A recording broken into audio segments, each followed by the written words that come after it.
जळगाव जिल्ह्यात युवकांमधील वाढती व्यसनाधीनता रोखण्यासाठी आणि अंमली पदार्थ विरुद्ध जनजागृती करण्यासाठी मिशन राईस ही महत्त्वपूर्ण मोहीम जळगाव पोलीस दलाच्या वतीने राबविण्यात आली। या मोहिमेअंतर्गत 10 ऑगस्ट रोजी अंमली पदार्थ विरोधी पोस्टर स्पर्धेचे आयोजन करण्यात आले होते।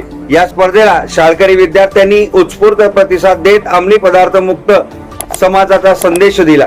प्रसंगी नाहटा महाविद्यालयात पोलीस अधिकाऱ्यांनी उपस्थित विद्यार्थ्यांना मार्गदर्शन करत अंमली पदार्थाच्या सेवनामुळे आरोग्यावर होणाऱ्या दुष्परिणामांविरोधात विद्यार्थ्यांमध्ये व्यापक जनजागृती केली। दरम्यान नाहटा महाविद्यालयात अंमली पदार्थ विरोधी विषयांवर भुसावळ शहरातील विद्यार्थ्यांनी तयार केलेल्या आकर्षक पोस्टरची पाहणी करत सदर पोस्टर स्पर्धेत उत्स्फूर्त सहभाग नोंदवलेल्या आणि उत्कृष्ट कामगिरी केल्याबाबत 15 विद्यार्थी-विद्यार्थिनींची निवड करण्यात आली। पोस्टर स्पर्धेत विजेत्या विद्यार्थ्यांना पोलीस अधीक्षक श्रीकांत धिवरे, अप्पर पोलीस अधीक्षक संदीप गावित, उपविभागीय पोलीस अधिकारी केदार बारबोले आदी मान्यवरांच्या हस्ते बक्षीस व प्रमाणपत्र देऊन गौरवण्यात आले। प्रसंगी समाजाला पोखरत असलेल्या अंमली पदार्थाच्या वाढत्या दुष्परिणामांबाबत युवकांसह विद्यार्थ्यांमध्ये जनजागृती करण्यासाठी अशा उपक्रमांचे सातत्याने आयोजन करण्यात येणार असल्याचे प्रशासनाकडून स्पष्ट करण्यात आले आहे। Bureau report, Mahanews 19, Bhusawal.